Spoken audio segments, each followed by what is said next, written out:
Prospicky by Robert Browning. Fear death, to fear the fog in my throat, the mist in my face. When the snows begin and the blasts denote I'm nearing the place, the power of the night, the press of the storm, the post of the foe, where he stands, the arch fear in a visible form. Yet the strong man must go, and the barriers and the journey is done, and the summit attained, though a battle's to fight ere the guerdon be gained. The reward of it all, I was ever a fighter, so one fight more, the best and the last. I would hate that death bandaged my eyes and bade me for creep past. No, let me taste the whole of it, and fare like my peers, the heroes of old. Bear the brunt, and in a minute pay glad life's arrears of pain, darkness, and cold. For sudden, the worst turns the best to the brave. The black minute's at end. The elements rage, and the fiend voices that rave shall dwindle, shall blend,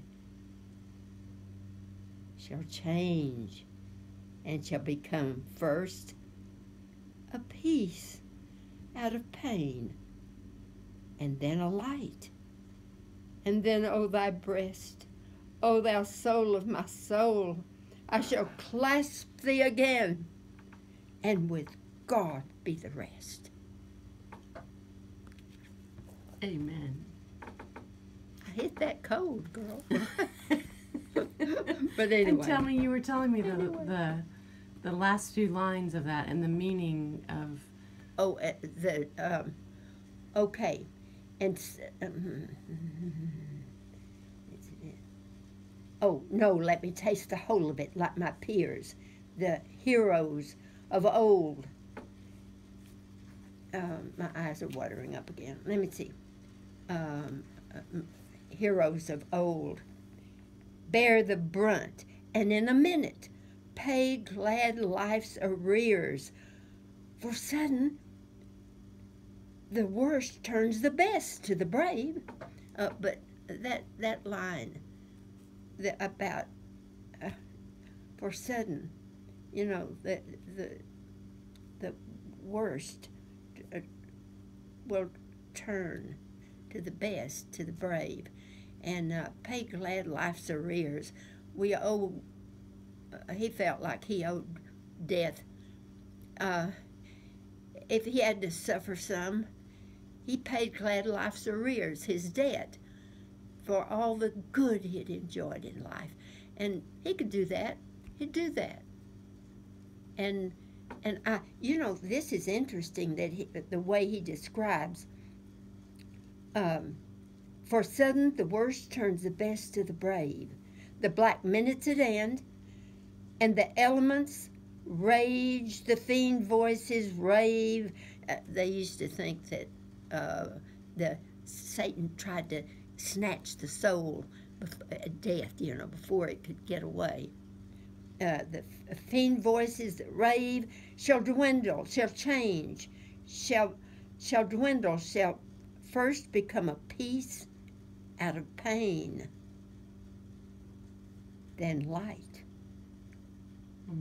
You know, we have all kinds of people telling us at the end, you know, how they see this light. And there is a book that is marvelous, and it's setting in old Camp Barkley. And this young man got the flu, and he was going to be on his way to med school. They were going to let him out, and he finish med school. And he was going to go, but he got the flu. Well, this young man came, that young orderly or whatever, came in and he treated him and all. And then he thought he had died, and he pulled the sheet up over him, and and he called the doc. Well, first he called the doctor, and and and and he said he's just gone, and said yeah, and so all right, but there he lay, and he thought he got up. Oh, he saw this light. He saw this light, and it was a person. And he said, I've got to go. I've got to get to med school. I've got to get to med school. And the person just kind of, well, all right, just kind of, okay. So he went. He got up, and he followed old 80. He followed old 80 all the way, and he got to the Mississippi. And when he got to the Mississippi, he thought, I better sit down and kind of get the lay of the land and all. And when he sat down, he was by a restaurant that had Pabst Blue Ribbon, a light on it. And he leaned up against the light post, and he went right through it. Mm. And he thought, oh, uh-oh. Oh, what good is it going to do if I get to med school? And then he just knew that he really wasn't at himself. So he turned around and he went back. And he went all through that hospital barracks, and he finally found this empty room in the bed where he had been lying, and he sat down, and he just leaned back into his body, just leaned back.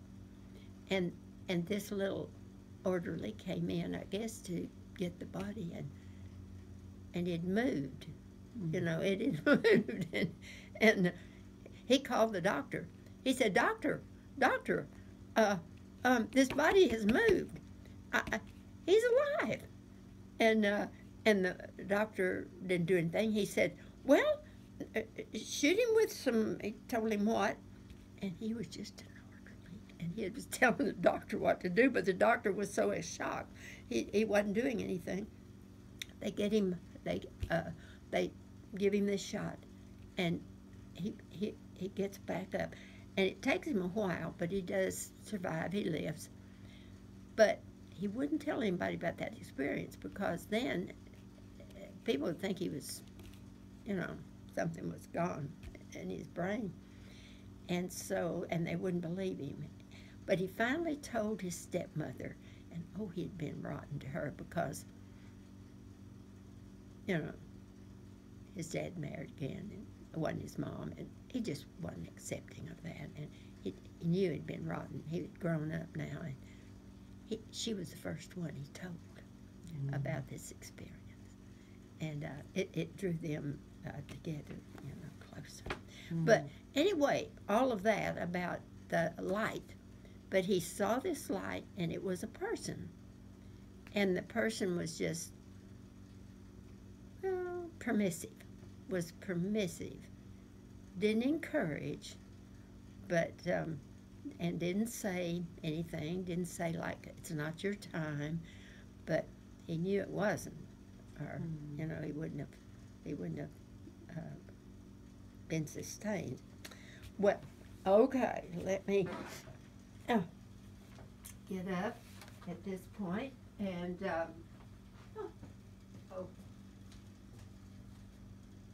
oh well, did I say don't boil?